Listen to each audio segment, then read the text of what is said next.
So as a leader, you want to be both task focused and relationship focused if you're going to experience next level teamwork. I mean, the task focused side is pretty obvious. You want to have people productive and put their head down and get things done, check things off, moving forward. But you know that if all you are is task focused and you neglect relationships, people feel disconnected, unsupported, trust goes down, and ultimately people can start to blame each other. So we want to be relationship focused because when we focus on relationships, camaraderie goes up, safety and trust goes up. People actually feel like they belong to something bigger than just their job. But if all we are is relationship focused and we don't focus on tasks, generally things don't get done. Balls are dropped and we can even create a bit of workplace drama. So here's the thing. How do you do both well? Well, you may think right now, I think that the task side is there, but we could do better on the relationship side. Well, here's the good news. You don't need to carve out hours every day or go on a retreat every other week to build relationships. It can just be really subtle yet significant, small pieces of time to connect with each other. 5 minutes into your next Zoom meeting, or maybe 10 minutes into your next gathering, asking questions before you get into content.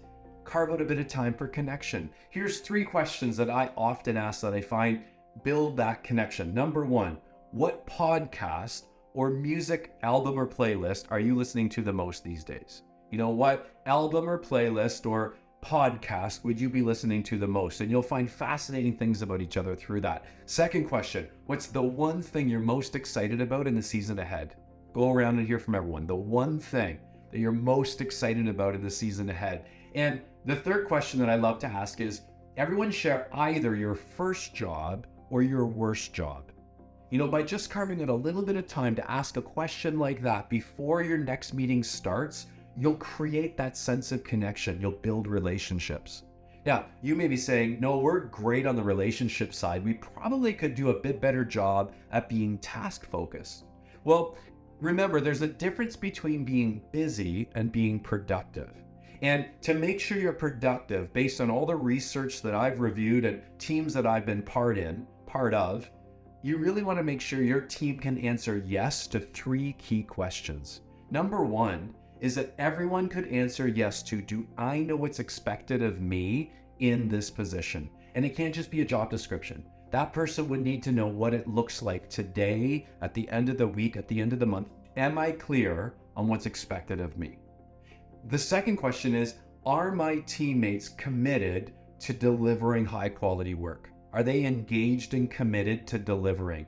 The contagiousness of a team will be high performers kind of engage other people, low performers disengage other people. So are my teammates committed to delivering high quality work? And the third question that hopefully everyone's answering yes to is, can we as a team assess at any given time if we're winning or losing?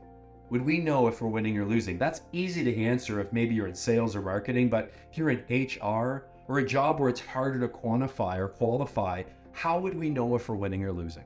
So those are the 3 questions. At the end of the day, if you can spend a little bit of time being both task focused and relationship focused, you'll find that your team will experience next level teamwork.